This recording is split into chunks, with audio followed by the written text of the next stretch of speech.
I got this thing I want to do about the value of 5-star, 4-star, and 3-star recruits in college football because we have numbers, as in monetary value, that we can put to it.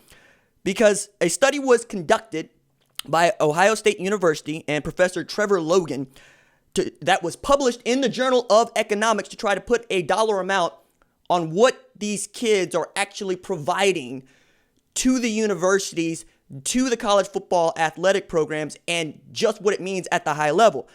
And we got some really big numbers that I'm going to contextualize, right? So 5 stars are worth $650,000 annually to their programs. 4 stars are worth $350,000 annually to their programs. 3 stars worth $150,000, and 2 stars are actually a drag. They're worth negative $13,000, right? Which is one of the reasons why you don't see a whole lot of 2 stars, one, being talked about in a real way, except when they make it to the NFL and do something like Ed Reed, become a Pro Football Hall of Famer, and Travis Kelce and George Kittle and those sorts of folks. But I thought this was wild interesting because one of the things that we're going to be up against when we get out of this is still name, image, and likeness in 21, 22, 23, and what that means for the value of each one of these positions.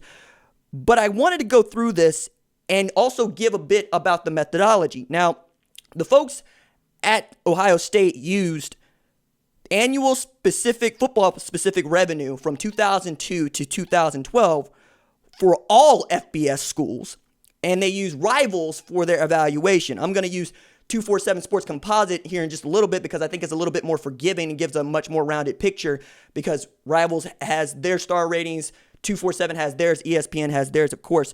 But their conclusion, drawn in this paper that I read, is the best recruits had a significant impact on team performance and their ability to appear in the most lucrative postseason bowls, which feels like a duh moment.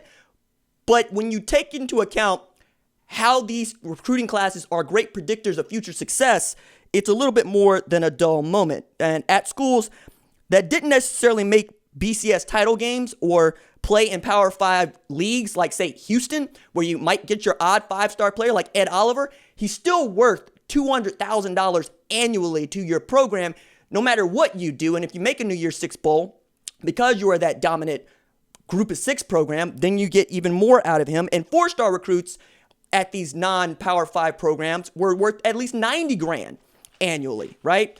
So these are big numbers, but they're nothing compared to the numbers that the conferences themselves are pulling down. For example here, the Big Ten cleared $759 million during the 2018 fiscal year. That's $759 million.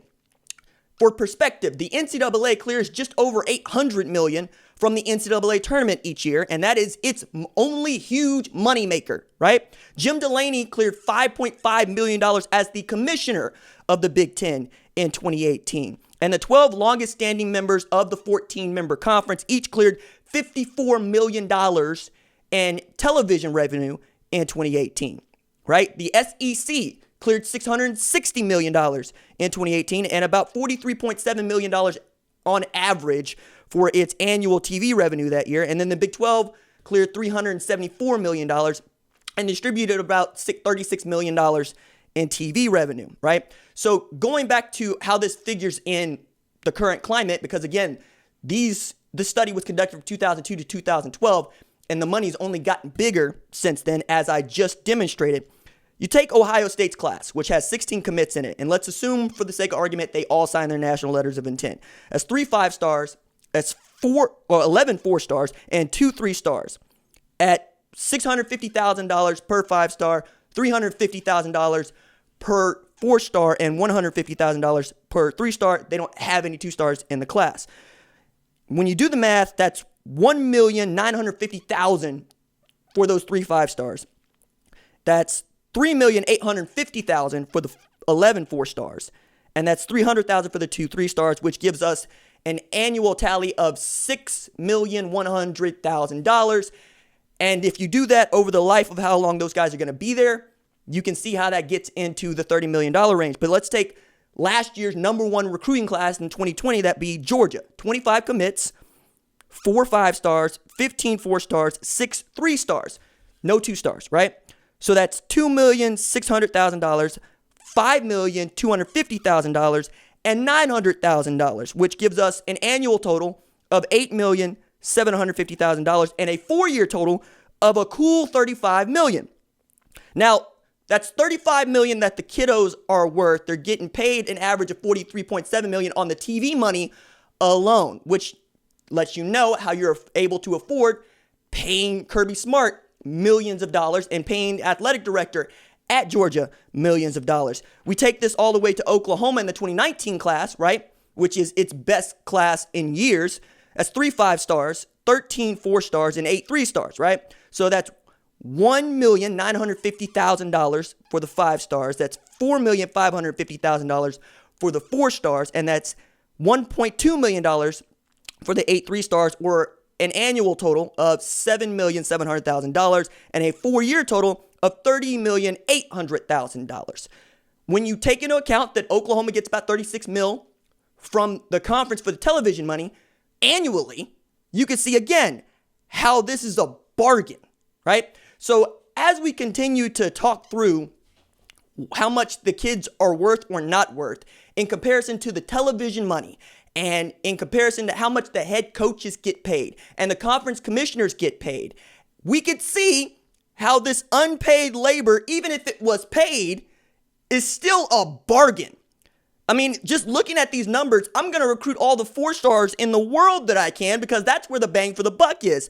$350,000 a pop versus $650,000 a pop. Now, if you can get a class full of 5-stars, nobody's going to stop you from doing that. But you also can turn 3-stars, say like Jordan Mooks in the 2021 class, into the kind of guys that might end up getting drafted and can carry you to the annual college football playoff or national invitational like Oklahoma has been able to do. Now, that's why you're paying the coaches, is to overdevelop the talent in the 2, 3, and 4-star range and to not miss on the 5-stars. And I think that at the top, it's working. Right? We could see that it's working because there's billions of dollars that is being made in college football every single year. But you also could see how those billions of dollars would get slashed if you were just having to pay the kids like you would have to pay anybody else in the workforce, right? Because as we get into this thing called college football, we hope in 2020, one of the things that's being underscored is how you're going to try to delicately walk this tightrope of student athlete versus college football player, because there are only 3 revenue generating sports in the NCAA. That'd be football, men's basketball, and baseball. Everything else costs money. And then when you talk about incorporating Title IX, that's a whole other can of worms that you're going to have to separate through, because there are those in Title IX who are cloaked in it, say women's gymnastics, that deserve their due as well. I would really love to see what Maggie Nichols has been worth to the University of Oklahoma over the last couple of years, because we had an ESPN profile of her that dropped yesterday where Simone Biles called her the Michael Jordan of gymnastics. And until she said that, I thought Simone Biles was the Michael Jordan of gymnastics. So even that quote from a former Olympic gold medalist and perhaps the greatest all-around gymnast of all time is worth its weight in gold to KJ Kindler and the women's gymnastics program at Oklahoma. And you have these sorts of talents all over, right? Tia Brooks at OU when she was there, right? Brittany Borman at OU. Both of those threw at shot and discus for the track team. And every once in a while, you get a Buddy Hield who's coming out of Sunrise Christian. He was a high-value recruit and commit, but 4-stars, right? That Lon Kruger overdeveloped, gave a jump shot when he didn't have a jump shot, turned into a first-round draft pick, and took him on to a Final Four run. Same thing could go with a TreVeyon, who you just didn't miss on, and he ends up getting drafted in the first round. And you can do this with baseball, right? With what Skip Johnson has been able to put together, and even having Kyler Murray swing a baseball bat and hit a few dingers for you is worth hundreds of thousands of dollars. And when you take into account, let's say for Kyler Murray, that this number of $650,000, he's actually outkicked it. It also makes a lot of sense that they're going to spend $90,000 on a Heisman statue for him or Baker Mayfield, because that's a drop in the bucket for what he has provided to this university. And you have Lincoln Riley going on record saying we go all out in our recruiting endeavors because any one of these kids, just one of them, can change the course of your program and can raise your profile in such a way that you will make billions of dollars down the road. How long is Oklahoma going to be able to live off of Baker Mayfield's legacy at OU? Forever. Because he's the first of his kind. No walk-on has won the Heisman.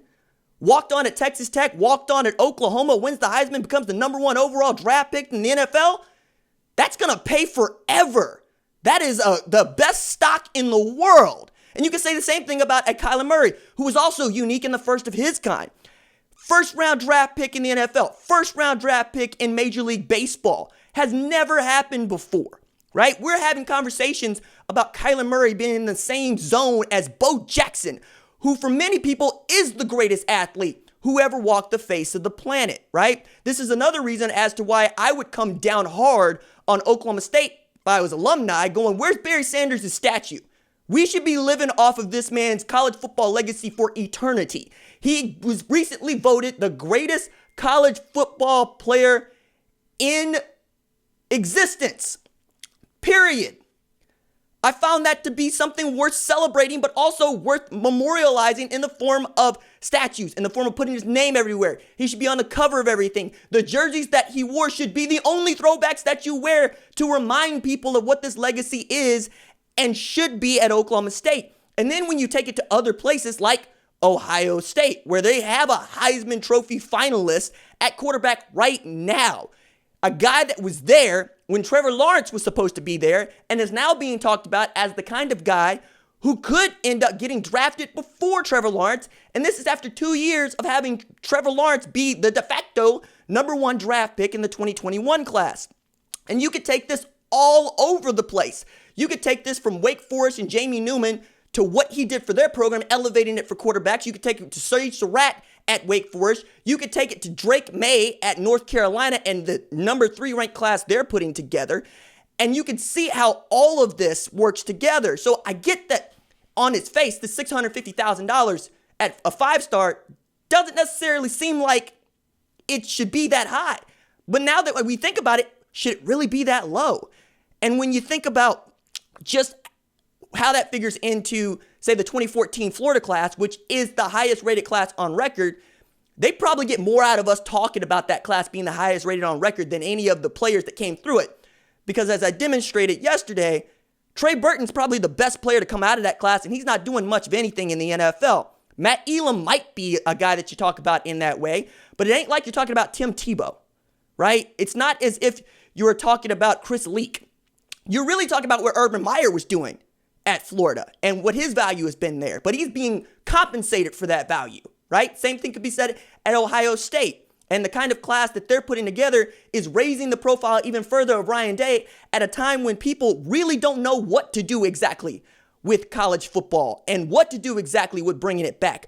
But because he keeps landing these kids that announce on Twitter they're committed to Ohio State, you have more people that are interested in Ohio State than probably would be at any other juncture because it is the college football news driving the day and it is bringing more eyeballs to your program. So really taking a look at what this trademark is able to do for you, your brand, your logo, the thing that they actually protect at a federal level, and marrying it with the abilities of these kids who have been working their butts off for 12, 15 years just to get to this space, but also to cultivate themselves into the kind of place where, or person that, say, the Buckeyes or OU wants to front also has value. And I think that being able to realize that value 3 years before you might be able to realize it in the NFL is something we really need to start discussing, especially as we're looking at perhaps even blowing up the college football model, because once you get into 12 and 16 teams, the conversation around 130 FBS teams versus perhaps severing off and turning into a super conference for just the elite of the elite is really one that's going to pick up steam. I don't want to particularly see that happen, but as we talk about what this money's doing, we might not have a choice.